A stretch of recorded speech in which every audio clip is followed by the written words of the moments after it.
Social media is their reality. Yeah, if I'm feeling down, then I'll look on those things and they'll just make it worse. They have designed their algorithms and their networks exactly to cater to human pathology in its most extreme forms. I originally set out to make a documentary that explored the possible positive benefits of diminished or controlled social media use. What I actually uncovered was something far, far darker.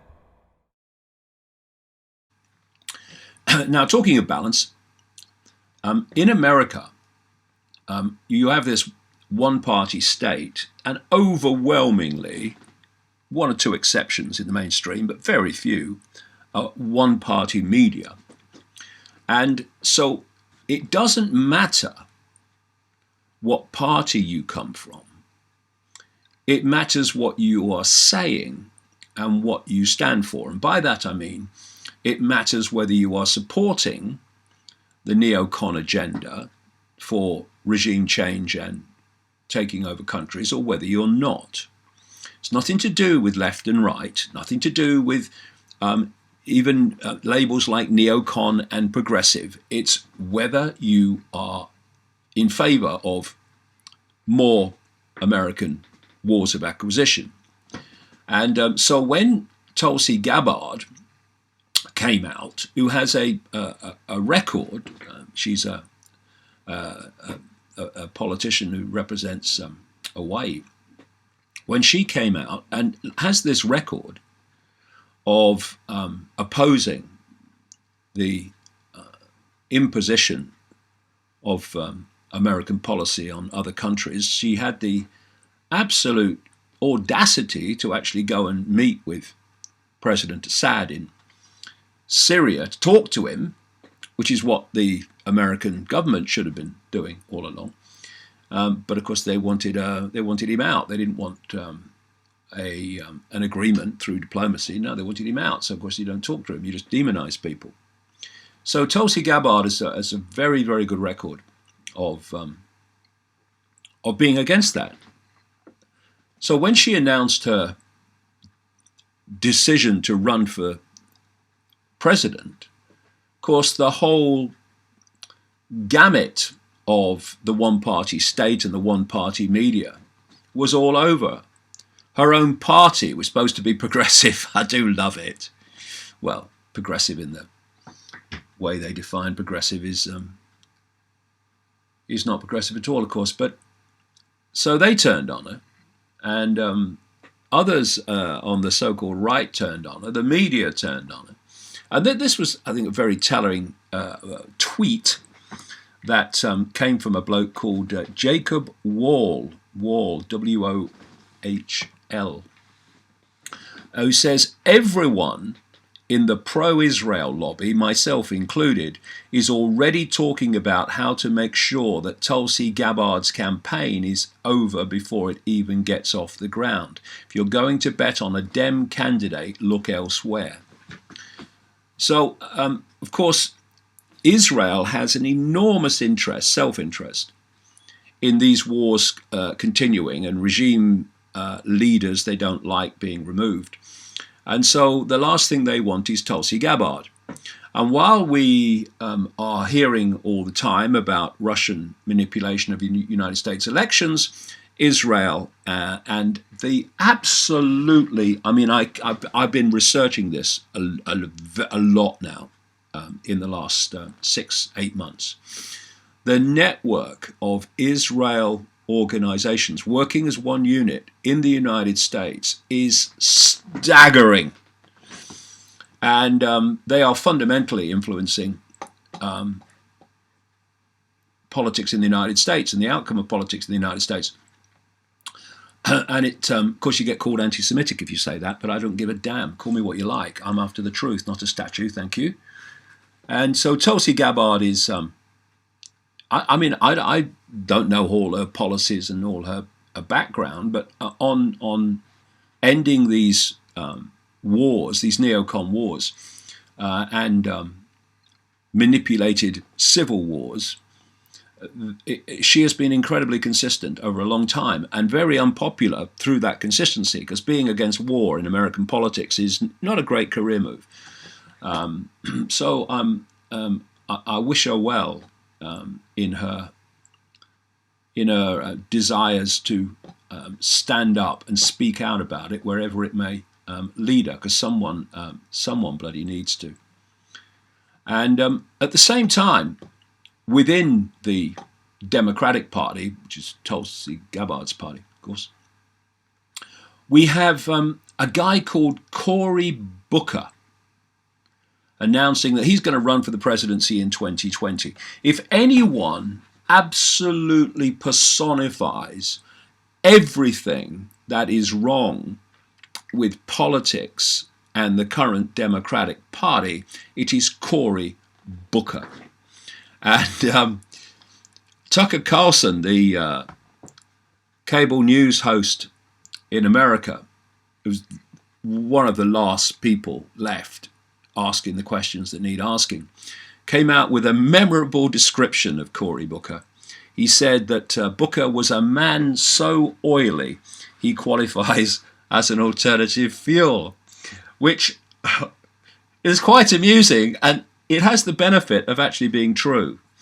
And classic a Booker situation at the moment.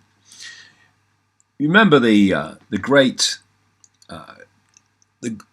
the great furore, the hysteria over the nomination of Brett Kavanaugh as a Supreme Court judge, when an academic lady came out and claimed that he sexually abused her when he, I think it was 15, when he's something like that.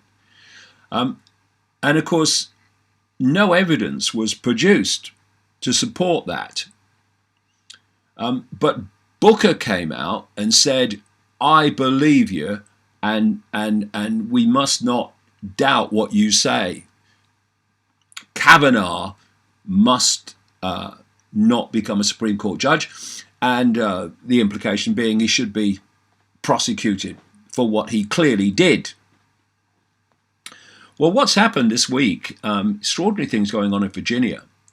And first of all, the governor of Virginia came out promoting after birth killing of children.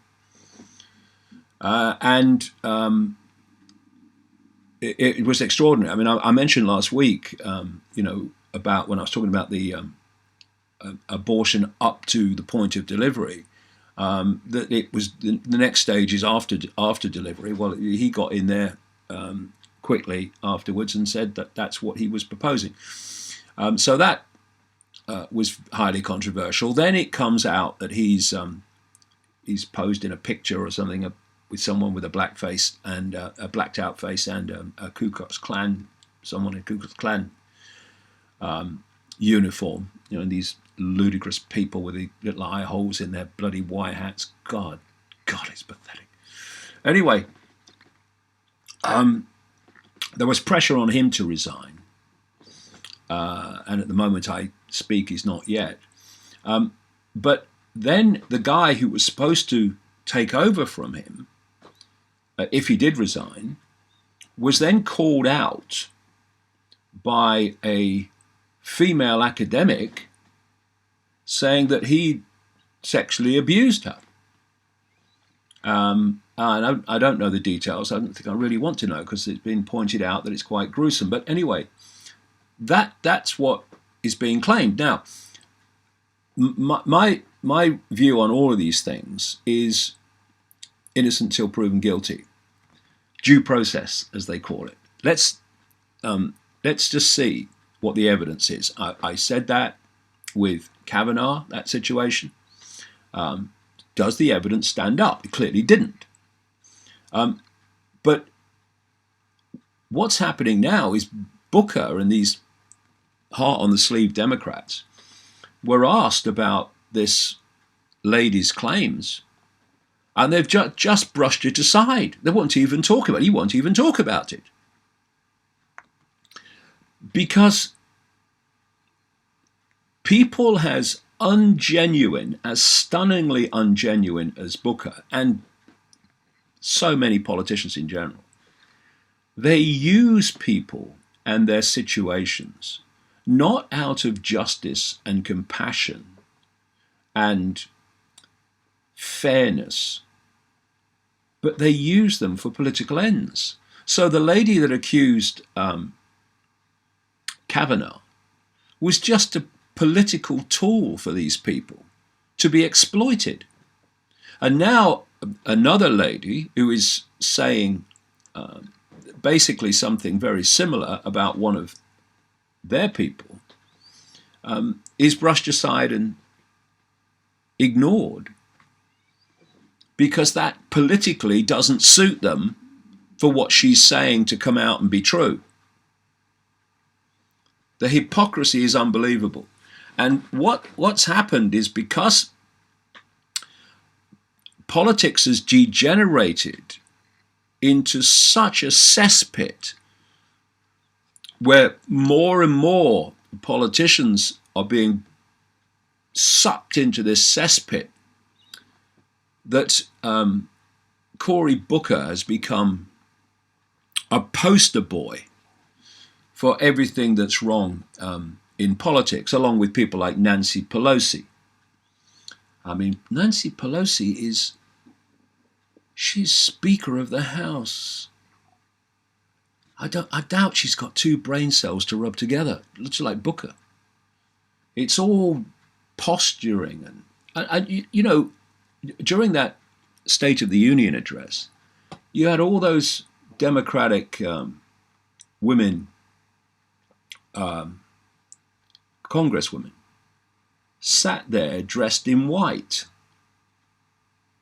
And it's like, it's all gesture politics. It's all, look at me, look what a wonderful person I am.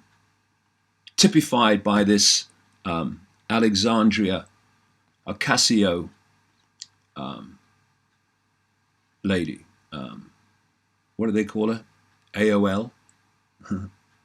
And it's all posturing. And at the time they were sitting there, refusing to applaud when Trump was saying things that were actually of a humanitarian kind. Whether you believe is genuine or not is another thing, but he was saying things that were things that people that are care about humanitarian issues should have been pleased with. They just sat there because it's not about the suffering that people are going through and the deprivation that people are going through. It's about gesture, me, virtue signaling politics. And so while they sat there in their white dresses, posturing, it came out this week that typhus has broken out among the homeless in Los Angeles. Los Angeles and California, a Democrat-dominated state. See, it's not about people anymore. It's not about what's right, what's fair, what's decent. It's all about self-identity, self-obsessed, me, politics. It's absolutely disgusting.